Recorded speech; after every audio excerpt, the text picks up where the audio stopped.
document sonore et la question. Choisissez la bonne réponse.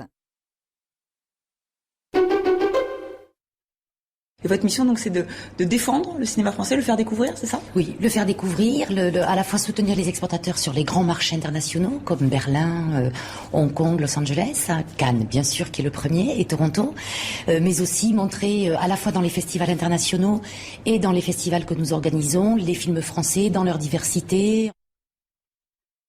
Que fait cette personne pour les films français ?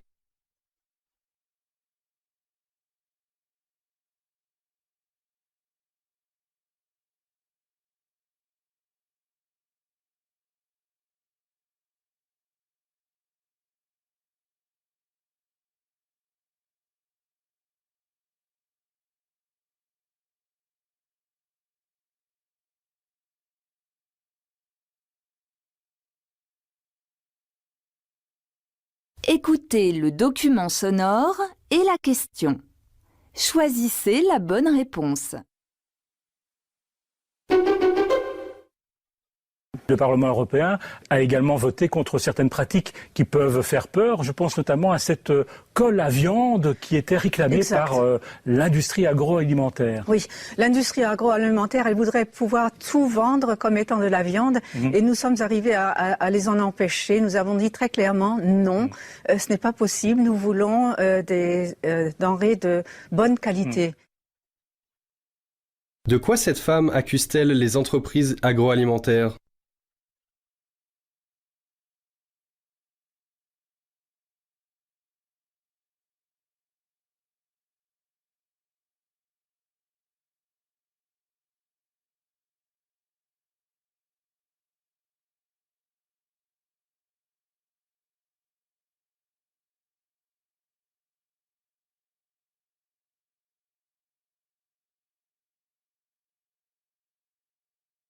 Écoutez le document sonore et la question. Choisissez la bonne réponse.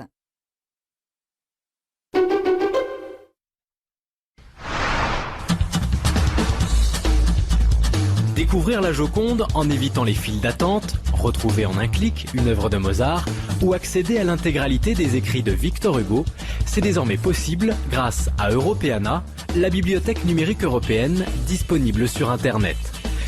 Pourquoi avons-nous pris l'initiative de ce projet d'Europeana? Parce que Google a annoncé à son de trompe en décembre 2004 son intention de faire une bibliothèque numérique universelle. C'était à certains égards magnifique. Cela nous rappelait que Internet est un cadeau splendide pour la diffusion de la culture. Et en même temps, l'idée de monopole nous paraissait insupportable. Il faut la diversité culturelle, là comme ailleurs. Pour quelle raison a-t-on créé le site Europeana ?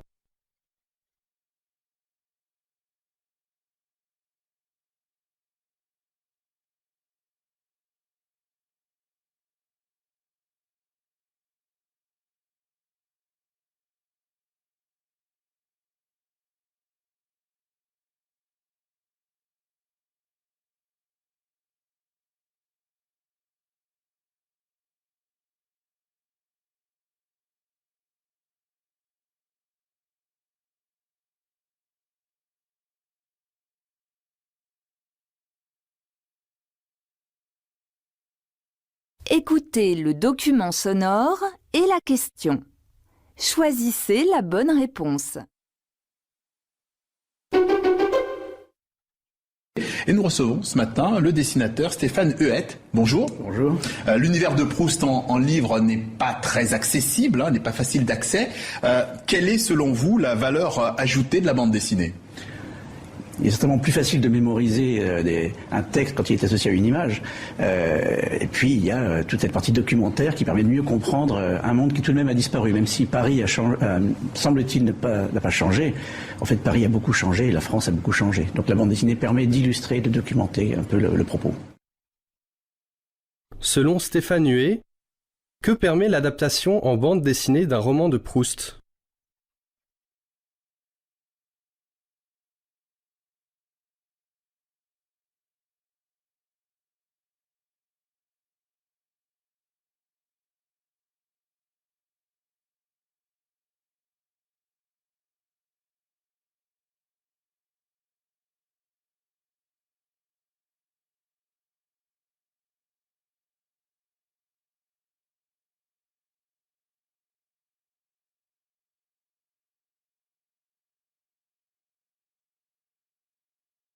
Écoutez le document sonore et la question.